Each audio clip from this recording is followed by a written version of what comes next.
Hello, my name's Mick. In this video I'm going to show you 3 games that I'm developing right now. Working on 3 games at the same time is a bit unconventional, but they're all kind of linked with the same design philosophy. They're a bit of a triptych, really. So they're all based on old retro design concepts, really. So you've got a stacking Tetris-like game, and then there's a Rogue-esque horror game, and then there's a classic top-down shooter. They all look like kind of old retro games for the most part, and they're mainly single screen experiences that are just about high scores. And I've chosen this framework because I wanted to kind of restrict myself in not having these projects spiral out of control. So before I get into it, just quickly a little bit about me. I've worked in the games industry for over 14 years, working in audio, so I work as an audio director. And I've also, on the side, developed my own games over the years. I've released one game called Brute in the past, which did alright. I mean, I had a couple of nice reviews, but to be honest, that was just a practice for me to understand what it's like to finish my own game and release a title and see what it's all about. That was released in 2018, and I'm happy to have made it generally, but there is a lot of kind of design confusion within that title. I don't think it really knew what it was. So when approaching these new games, I really took a lot of care into making sure that the design is very clear and pure. I think what I'm good at with making games is like mechanics and having satisfying interactions. My games tend towards the more difficult end of the spectrum. I quite like mastery and that sort of thing. But what I've struggled with in the past is clear design loops and design goals to give the player focus and motivation. So all 3 of these games are very simple, especially on the surface, but there's a lot more going on, and I'm trying to mix up genre to create new kinds of experiences within this kind of very familiar and comfortable presentational framework. The first game we're going to look at is Kolok, and this is a block stacking game. It's kind of a toy game. It started out as a bit of a joke. I wanted to game jam a game called Tetris Simulator, where you lunar lander style flew the Tetris pieces in this extremely complicated way and physically landed them onto the platform. But while I was prototyping it, I found it's actually really fun. So it still controls a little bit like Lunar Lander, and it's good to have that in your mind when you play it.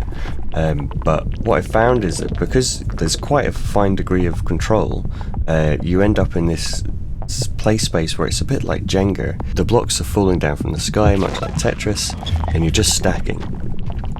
But what I found was most fun is that when it's not really about height and it's more about how many pieces you can stack onto the platform. And the shape of the platform kind of determines the difficulty of the game as well. If you've got a wide platform, you can create a stable base, which means you can create bigger structures, essentially.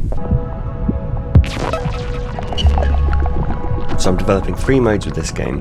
The first mode is an arcade mode that you're looking at here. This is purely, you've got 2 difficulties of platform, and it's how many blocks can you stuff on the platform, and it's a high score, that's it. The other mode is a multiplayer mode, where there's 2 of you controlling the pieces at the same time. You get 2 pieces that fall down from the sky at one time, and you've got to work together to be like, okay, well, I'm going to put the line block there, and then you put the L there, and then you do it that way. And again, it runs in a similar way to the arcade mode. The third mode is an adventure mode, which is where this gets a bit more unconventional.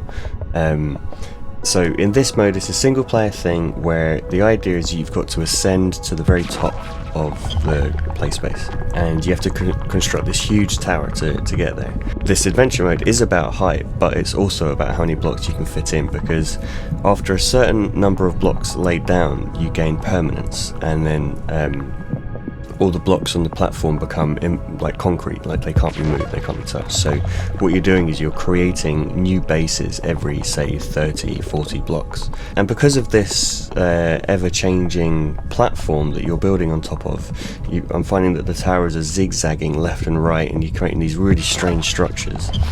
On your way to the top of the level, you meet various characters. There's a little shop where you can buy things. There's a lot going on there, but I don't have it in a state yet where I can comfortably show it. So that's Kolok. It's a fun toy-like experience. I think it's really quite meditative, and there's just something inherently satisfying about controlling these physics objects. From the city, through the field, over the hills,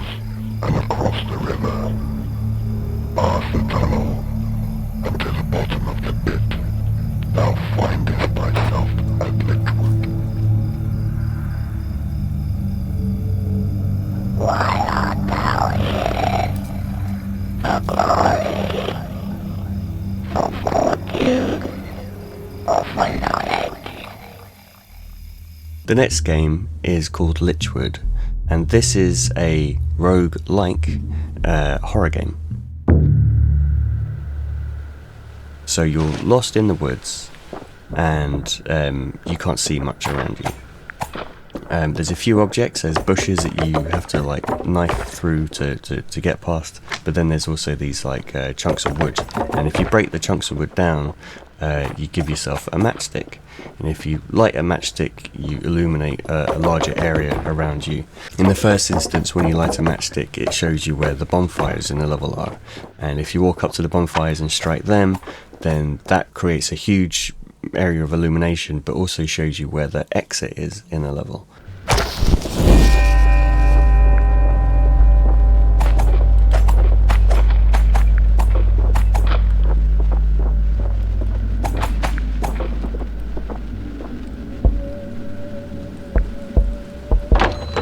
Refuge you seek. And the exit are these doors you can enter, which take you into different dwellings for different characters. I have 3 offerings for thee. Art thou hunter, thief, or knight? Be wary of what thou spendest. So in general, the idea of this game is that you enter into a level, you're trying to collect gold or hunt rabbits, or there's various little objectives you can do, while at the same time you're trying to find the bonfires, and then when you strike the bonfires you're trying to find the exit. But when you're trying to do all these things, there are these hunters, which are these red hashtags, and the way they work is that they can hear every loud action that you do. So if you whack on a bit of wood to make a matchstick, or if you step in a puddle, or if you strike a bonfire, that sort of thing, they can sense where you are and they move towards you.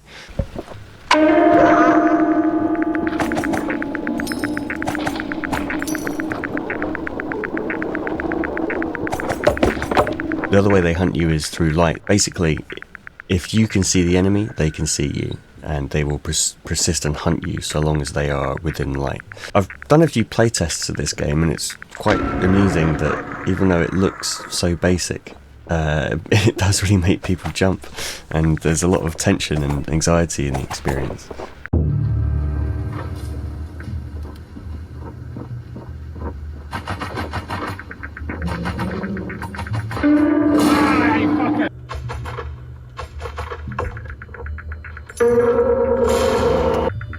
If you can see them, they can see you.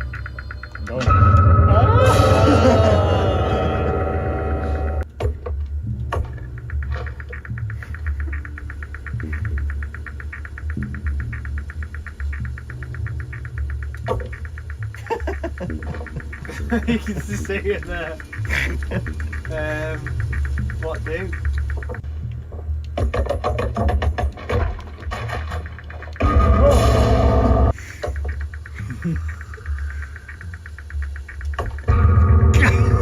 This is the best I've done so far.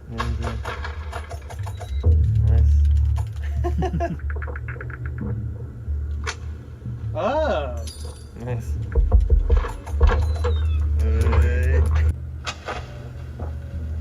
Oh.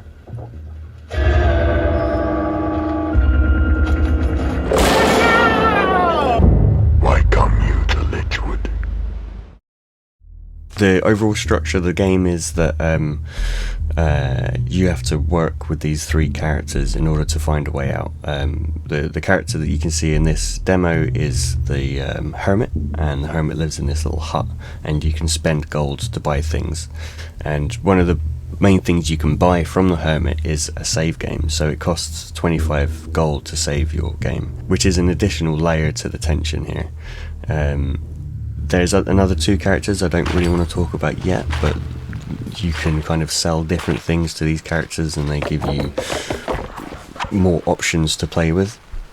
One of the things that you can influence is the moon phase. So every time you enter into the wood, it shows you what moon phase it is, and each moon phase brings with it different amounts of enemies, different amounts of objects in the random environment, that sort of thing. The cool thing is that even though these levels are really small and, you know, this single screen game experience, because everything's in darkness, you can hide so much in the environment.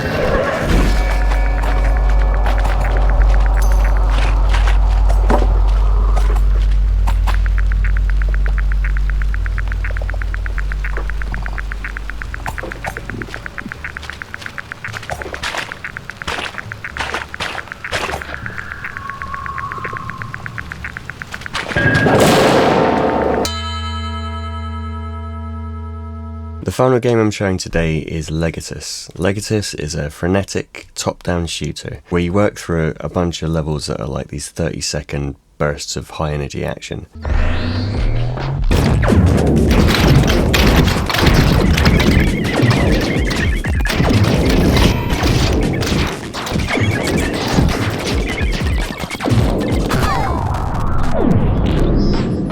I think what makes it interesting is the board game-like structure of how you access these little levels. You have to navigate these boards and clear them by spending a certain amount of money. So if you want to leave the board and move on to the next one, of which there's 4 currently, it costs a certain amount of gold, and you get gold by jumping into these levels, shooting everything you can see, collecting money, getting out again. The trick is that if you die, you lose 100 gold. And if your gold reaches 0, then you're done. It's game over. So there is a persistent kind of roguelike element to it, where you can save your game and come back to it. But yeah, if you reach 0 gold, that's it. It's game over. You have to start from the beginning again. You also use gold to buy different weapons, ship upgrades, and that sort of thing. So it's quite typical roguelike fare, but the board structure has a lot of quirks to it. So there's a bit of a risk reward about how you navigate the board, but ultimately it's kind of straightforward. It's all just like stylish and fun, pretty tricky. There's a kind of a gauntlet mode as well, which is like kind of like a high school style arcade mode, where it's just like a random gauntlet of levels and you just survive for as long as possible. I think so far there's like 100 little scenarios. Each one's like 30 seconds, 1 minute, 2 minutes absolute tops, and the idea is like it's just quite like really intense. So I'm just going to play some gameplay of Legatus because there's not really much more I want to describe about it right now. You can see what it is, and thanks for watching. I'll make more videos as I develop these titles. Cheers.